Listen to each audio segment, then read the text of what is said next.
Hi guys, welcome to a very unusual full-time Devils. Who's it?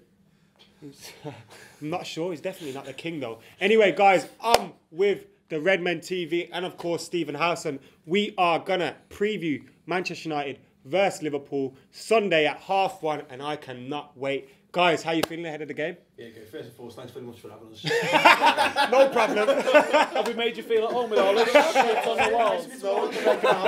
No expense spared. I'm shitting it for this game, but in the best possible way. You know what I mean? We talked on our show, didn't we, about how the horrible games of football, but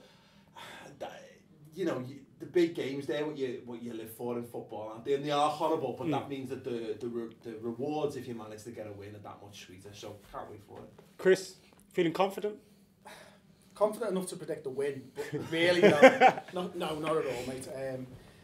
We're just playing awful. There's just nothing there at the moment. The team aren't doing enough for the manager. The manager's making some fucking crazy decisions.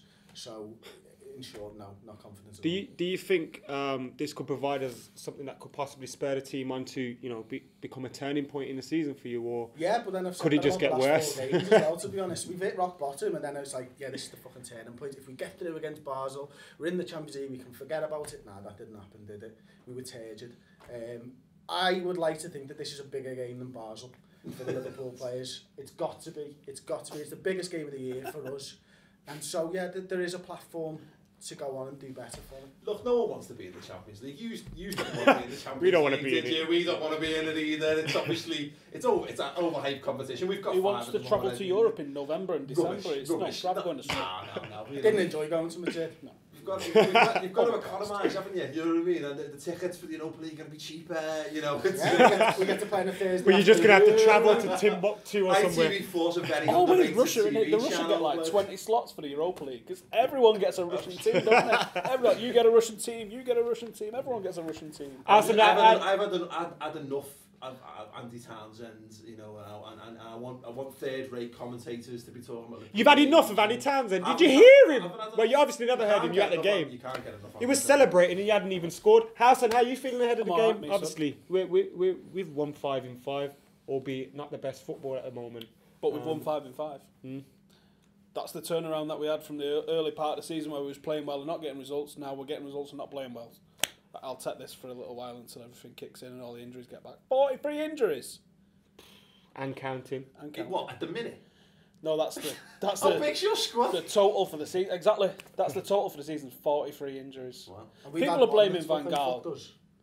Do you think it's Van We've Gaal's had fault? 43 injuries, but they've all been to Daniel Sturridge. Is he still out raving with Drake or something? Yeah. Would you make any changes to the team? Because I mean, we had a poor game against Southampton, despite the result. Yes, we were buzzing that we went 5 in 5. Haven't done it since Fergie. But I think at home performance, we do play a little bit different at home, and it's nothing to do with the formation. I just think there's a different mentality to the team at home. I don't know if that's something that they're training for. I don't know if that's something they're planning for. But I think at home it'll be 4 across the back, probably 2 up front, and I want to take it to these lot because after last season, I can only remember the one game from last season. It was the League Cup one. I'm with you on that one. I think what that game is you're referring to. Do you guys want to see any changes to your team? Obviously, we've seen Markovic come on. He made a little bit of a change for you against Bar before getting sent off. We're in a weird position with Markovic because up until the Basel game, he was nowhere near. We'd seen a decent performance in the Bernabeu from him, and that was it. He'd been largely shit in the cameos he's made. Whereas I'm kind of looking at him, he was so exciting coming off the bench against Basel that, not that I'm like, he's got to start, but I actually wouldn't mind him starting, which is a big step up for a player. You know what I mean? He's got long hair and he wears white boots. You know what I mean? He's always going to take a while to win the Anfield crowd over. But we put in performances like that, wouldn't mind seeing him get a game. He's got pace. He's quite direct, the kind of player that you've struggled against a little bit, I think, this season. So, yeah, wouldn't mind seeing him. Brendan Rodgers, complete turnaround from the last time he came to Old Trafford, for both clubs as much. Do you think it's a case that he's been found out, obviously, with extra football, Europe? He's spent a lot of money. Hasn't really improved your first 11. He keeps going on about, or he has been keeping going on about this lack of coaching time. and lack of training time, and it's something that, you know, when someone repeats it enough, they're trying to get it into the conscious. George Osborne does it all the time to basically try and cover up the fact that Tories are wankers. Like, but you know, basically Brendan Rodgers keeps mentioning this, so it's clearly something weighing on his mind that the gap between games isn't allowing him to do what he wants to. Should he have not expected that? Well, there's expecting it, and there's the reality of it, isn't it? You know what I mean? And look, everyone said we'd struggle in the Champions League, and I thought, come on, we've been in there before, but our lack of experience there, I think, has been telling, not just from the manager, but from the players in the side as well. So I think that's been a sticky point. But you know, Chris was saying the other day, when you know, we kind of, to a certain extent, having Suarez and all that covered up a lot, maybe covered up a few flaws last season. Well, it did, yeah. I mean, I still think Brendan Rodgers should be the manager of Liverpool Football Club. Me too. Me too. Used to. Fucking we still want Moyes. Carefully chosen one, was it? I mean? Carefully chosen. Carefully chosen one. Is that what they're saying? Wasn't they already erecting a statue to him at the end of last season? I don't know, mate. I'm not about that shit. Like, if we won the league, I'd have erected something to him. I think you'd have took it from what the rumours are saying. Moving on.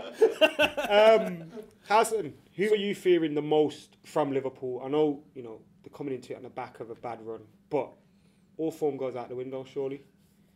Top cliche, mate. Well done. There's only really Raheem Sterling, pacey players. They can get in behind. They can beat a man. Get in behind, mate. I've heard. Well, yeah, we said before, didn't he? He's got a lot of kids. Got a lot of kids. Just to be clear, he's apparently got a lot of kids. Carry on. He's got a lot of kids. Raheem Sterling's the only one that stands out to me. Ricky Lambert, bang average player. Lallana looked decent last year, looking like a bang average player. You think Stevie Five Fingers is finished? Stevie Five Fingers. Do you know what? When Scholes and Giggs was coming to the end of their career, people was looking at him a little bit, and I think they was giving him the benefit of the doubt more than they was actually being really critical of him. And in all honesty, they had more poor games than they had good games in them last 2, 3, 4 seasons. Giggsy was always Gerrard is right in the middle of that now. For me, where he's more of a hindrance to your lot than he is a benefit. And I think I said earlier too, didn't I? I would drop Gerrard if I was Rodgers for this game, but he's nowhere going to do that. He ain't got the balls. Scholes was a hindrance. You brought him out of retirement. Exactly, yeah. And he had a couple of good games, especially the early ones, but then look at the derby where City essentially won the league when they beat us 1-0 at the Etihad.